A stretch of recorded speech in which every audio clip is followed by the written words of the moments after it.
Feature for science programme. Bharat میں ایک نجی ادارے نے ملک کا پہلا انسانی ڈی این اے بینک قائم کیا ہے، جسے دنیا میں اپنی نوعیت کا دوسرا ڈی این اے بینک قرار دیا جا رہا ہے۔ ریاست اتر پردیش کے دارالحکومت لکھنؤ میں اس ڈی این اے بینک کو قائم کرنے والے اقرا بایوٹیک سروسز نے اس کا نام ڈس یعنی ڈی این اے آئیڈینٹیفیکیشن سسٹم رکھا ہے۔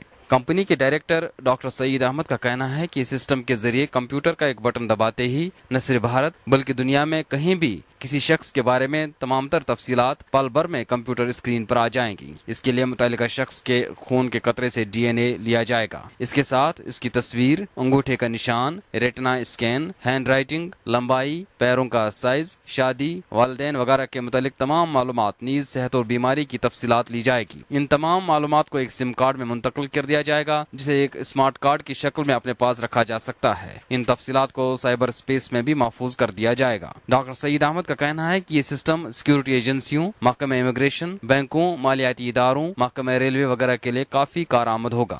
بیسکلی اس میں جو لوگ انرول اپنے آپ کو کروائیں گے، ان کی بایومیٹرکس، ڈی این اے اور اس کے علاوہ اینتھروپولوجیکل ڈیٹیل اور ان کی جو جنرل ڈیٹیلز ہیں، ان ساری چیزوں کو ہم لوگ ہائبریڈائز کرنے کے بعد ایک چپ کے اوپر ٹرانسفر کر رہے ہیں۔ آپ ورلڈ میں کسی بھی لوکیشن پہ اگر آپ کے پاس یہ سافٹ ویئر ہے تو آپ اس کو ڈاؤن لوڈ کر کے آدمی کی شناخت کر سکتے ہیں۔ ڈاکٹر سعید احمد کا کہنا ہے کہ اس سسٹم کے استعمال سے قانون نافذ کرنے والی ایجنسیوں کو جرائم پر قابو پانے میں مدد ملے گی۔ جب ہم نے ان سے پوچھا کہ یہ کیسے ممکن ہے کہ جرائم پیشہ افراد اپنی ڈی این اے کی تفصیلات دینے کے لیے آمادہ ہو جائیں گی، تو ڈاکٹر سعید احمد نے کہا کہ اس سلسلے میں پولیس کو ہماری مدد کرنی ہوگی اور بدلے میں ہم اس کے لیے مددگار ثابت ہوں گے۔ اگر میں غلط نہیں ہوں تو ہندوستان جو ہے اس میں پہلا دیش ہے جہاں کے اوپر یہ آئیڈینٹیفیکیشن سسٹم شروع ہو رہا ہے۔ امریکہ کے بعد میں امریکہ کے اندر کرمنلز کے اوپر یہ سسٹم یوز کرا جاتا ہے، لیکن وہ جنرل پبلک پہ یوز نہیں کرتے ہیں۔ لا انفورسمنٹ ایجنسیز کرمنلز کو ریکارڈ کروانا، صرف فنگر پرنٹس اور بیسک ڈیٹیلز ریکارڈ کروانا اگر شروع کر دیں گی تو اس سے بہت ہی وسیع ایریا میں جو ہے اس کا اپلیکیشن کیا جا سکتا ہے۔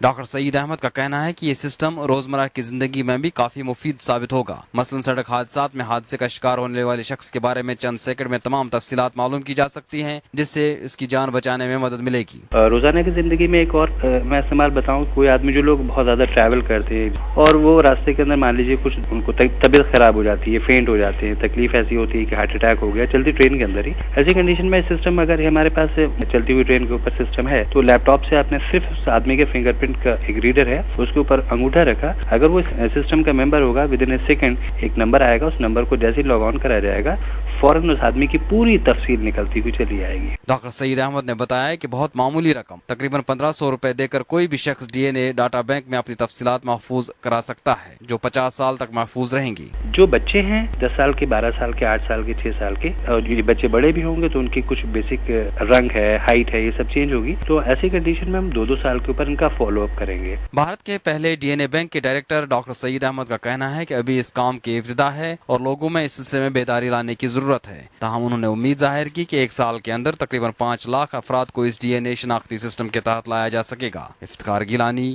نئی دہلی۔